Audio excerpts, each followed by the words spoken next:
76 years ago today, one of Canada's most horrific events occurred in Halifax Harbour. It was on this day in 1917 that two ships collided and the Halifax Explosion entered the history books. One of the ships was packed with ammunition heading for the Western Front to supply Allied troops fighting in World War I.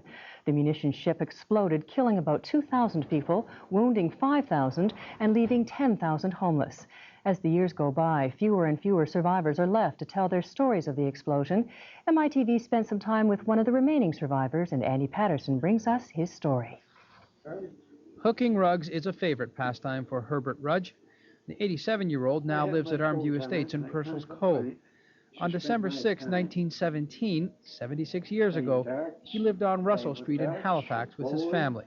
He was 11 years old. And I had me and a young brother looking out the window, wondering what all the excitement was about.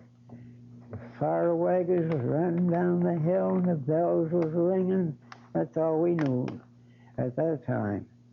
And all of a sudden, she blew up. Had the French ammunition ship Mont Blanc passed the Belgian relief ship Emo in Halifax Harbour, they would have passed unnoticed into history. Instead, they collided. The resulting fire ignited the explosives-packed Mont Blanc. The result was the Halifax explosion. It killed 2,000 people, wounded 5,000, and left 10,000 homeless.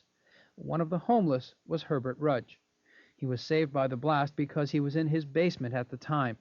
He crawled out through the window to what was surely a nightmare. And I don't know what my brother did, but I know I was lost in the fog just wandering around. And there was a big fog afterwards, you know, everything was dark. And I was watching the firemen. The firemen were trying to, some fellow was trapped. He was a shoemaker. He was trapped in his door. And the firemen were trying to get at him. And I was interested in that. Well, somebody comes along and knuckles on to me, well, fired me in the wagon, and I ran to Camp Hill Hospital. And that's when my parents found me. Rudge and his family eventually moved back to Russell Street. He went on to become a plumber, but he'll always remember the day Halifax blew up. In Halifax, Andy Patterson, MITV.